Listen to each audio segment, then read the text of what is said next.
ഇത് നമ്മുടെ ശിവരാത്രി ദിവസത്തെ വ്ളോഗാണ്. രാവിലെ കുഞ്ഞമ്മ എനിക്ക് അപ്പുറത്ത് നിന്ന് ഓട്ടട ഉണ്ടാക്കിക്കൊണ്ട് തന്നു. ഞാൻ 2 കൊണ്ട് തന്നപ്പോൾ ഞാൻ വീട്ടിൽ പറഞ്ഞു, ഞാനിത് കഴിക്കും, നിങ്ങൾക്ക് വേണമെങ്കിൽ ഞാൻ വേറെ ബ്രേക്ക്ഫാസ്റ്റ് എന്താണെന്ന് വെച്ചാൽ ഉണ്ടാക്കി തരാമെന്ന് പറഞ്ഞു. അപ്പോൾ ഞാൻ വീട്ടിൽ അമ്മയ്ക്കും കുഞ്ഞിനും കൂടെ ചപ്പാത്തി ഉണ്ടാക്കി കൊടുത്തു. ഞാൻ ഓട്ടട കഴിച്ചു. എനിക്ക് ഭയങ്കര ഇഷ്ടം. ആവി വെച്ച് പുഴുങ്ങുന്നത് ഹെൽത്തിയാണ്, പക്ഷേ എനിക്കിതിൻ്റെ ടേസ്റ്റ് ഒരുപാട് ഇഷ്ടമാണ്. പിന്നെ ഉച്ചയ്ക്ക് പാലൂടെ കുടിച്ചു കേട്ടോ. പാല് നിർത്തി വെച്ചേക്കുമായിരുന്നു സത്യം പറഞ്ഞു കഴിഞ്ഞാൽ.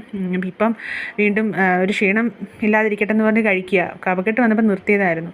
പിന്നെ ശിവരാത്രി ആയതുകൊണ്ട് തന്നെ ഇന്ന് നമ്മൾ വിചാരിച്ചു പരിപ്പും പപ്പടവും അവിയലും ഇഞ്ചിപ്പച്ചടിയൊക്കെ ആയിരുന്നു കേട്ടോ. നല്ല ടേസ്റ്റാണ് ഇഞ്ചിപ്പച്ചടി. ഞാൻ ഉണ്ടാക്കിയിട്ടിട്ടുണ്ട് അതിൻ്റെ വീഡിയോ. അത് നല്ല ടേസ്റ്റാണ് കേട്ടോ. സത്യം നമ്മൾ മറ്റ് പച്ചടി കഴിക്കുന്നതിൽ എനിക്ക് ഏറ്റവും ഇഷ്ടം അത് കഴിക്കാനാണ്. മാത്രമല്ല ഇപ്പം നമുക്ക് ഏറ്റവും കൂടുതൽ കഴിക്കാൻ ആഗ്രഹം തോന്നുന്നു പറഞ്ഞു കഴിഞ്ഞാൽ ഈ ചൂടത്ത് തൈരോ ചമ്മന്തിയോ അതൊക്കെ ആയിരിക്കും. ഈ ഇഞ്ചിപ്പച്ചടി ആകുമ്പോൾ നല്ല സ്വാദുമാണ്. അങ്ങനെ ഉച്ചയ്ക്ക് അതൊക്കെ കഴിച്ചു. രാവിലെ കുളിയൊക്കെ കഴിഞ്ഞ് നാമജപമൊക്കെ കഴിഞ്ഞിരുന്നു. അപ്പോൾ എനിക്ക് അമ്പലത്തിൽ പോകാൻ പറ്റാത്തതുകൊണ്ട് അമ്മയും കുഞ്ഞും അമ്പലത്തിൽ പോയി. ഞാൻ പിന്നെ വീട്ടിൽ തന്നെ പ്രാർത്ഥിച്ചു.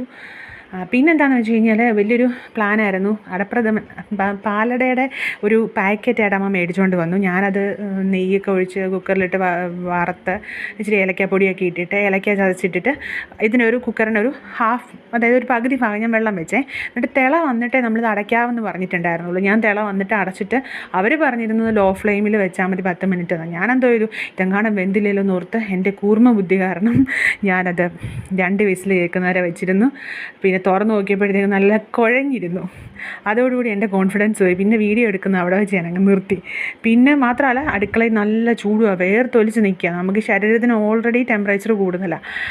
പിന്നെ എനിക്കൊരു വിശ്വാസം ഉണ്ടായിരുന്നത് വേറൊരു കാര്യത്തിലായിരുന്നു. നമ്മൾ അട ശർക്കരയിലിടുമ്പം കല്ലിക്കുമെന്ന് പറയുമല്ലോ. അങ്ങനെ ശർക്കര ഒരു ഉരുണ്ട ശർക്കര എടുത്ത് പിന്നെ ഉരുകി അരിച്ചെടുത്തിട്ട് ഉരുക്കി കഴിഞ്ഞിട്ട് അരിച്ചെടുത്തു, കരടൊക്കെ കളഞ്ഞ്. എന്നിട്ട് അതിലേക്ക് ഈ അടയിട്ട് കൊടുത്ത് മിക്സ് ചെയ്ത് അവിടെ ഇട്ടൊന്ന് ചെറുതായിട്ട് ലോ ഫ്ലെയിമിലിട്ടൊന്ന് ഇതാക്കി. ആ സമയം കൊണ്ട് ഞാൻ മുന്തിരിങ്ങയും കശുവണ്ടിയൊക്കെ എടുത്ത് അതുവരെ ഞാൻ എടുത്തുള്ളൂ, പിന്നൊന്നും എടുക്കാൻ പറ്റിയില്ല. അത് കഴിഞ്ഞിട്ട് ഇത് ഈ ശർക്കരയ്ക്ക് അതിലോട്ട് ഈ അടയിട്ട് കൊടുത്ത് ഒരു 10 മിനിറ്റ് കഴിഞ്ഞപ്പോഴത്തേക്ക് അത് കട്ടിയായി തുടങ്ങി കേട്ടോ.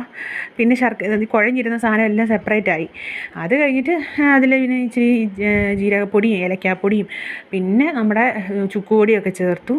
അത് കഴിഞ്ഞ് വേറൊന്നുമില്ല, 2 ലിറ്റർ അതൊന്നും കാണിക്കാൻ പറ്റിയില്ല എൻ്റെ മാനസികാവസ്ഥ കാരണം.